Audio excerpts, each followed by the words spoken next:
Hi, I'm Arielle from BeWellwithArielle.com, and today I'm going to teach you how to make a chocolate granola, homemade chocolate granola, with shredded coconut, dates, and walnuts. So today we're going to be using 2 cups of oatmeal, rolled oats that is,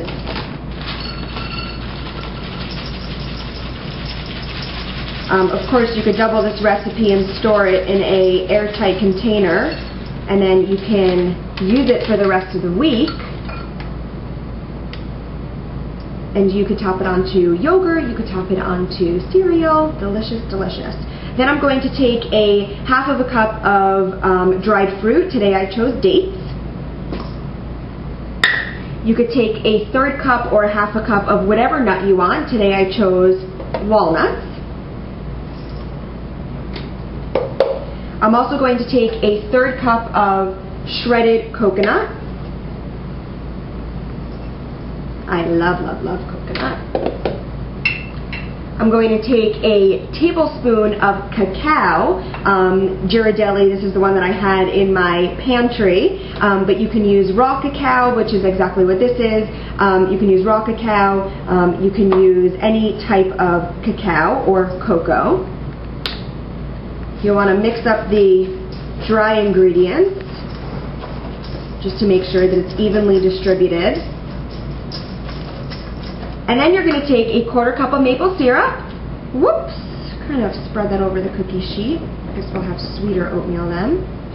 So we're going to use a 1/4 cup of maple syrup, or you could use raw agave. You can also use coconut palm sugar. You can also use raw honey. Make sure the honey is local. This maple syrup was from Vermont when I went skiing this past winter. And then you're also going to take a teaspoon of vanilla extract. This is the one that I purchased, probably from Fairway or Whole Foods. And then you're going to take your oil. You can either choose coconut oil, sesame oil. Just make sure it's not toasted sesame oil. Because you shouldn't really be cooking with toasted sesame oil. You're just going to mix it up. It smells like a baked good. It smells so, so, so good. So today we're going to use coconut oil. We're going to use a 1/4 cup of coconut oil. Now, just a side note that you can also use, I think I might have mentioned this, sesame oil or peanut oil as well. I'm just going to spread that in.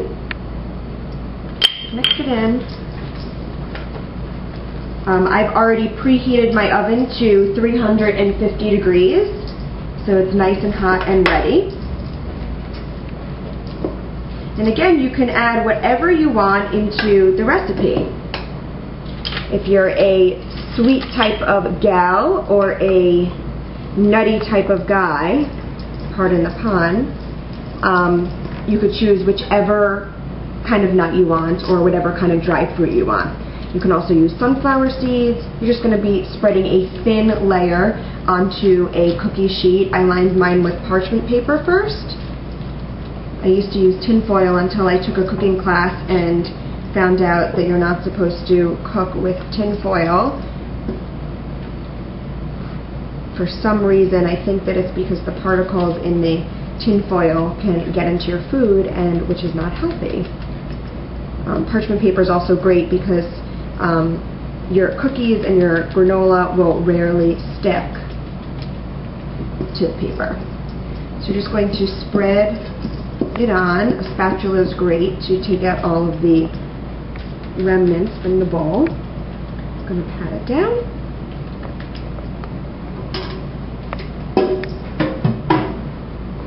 And voila! Homemade chocolate granola with shredded coconut, dates, and walnuts. Delicious.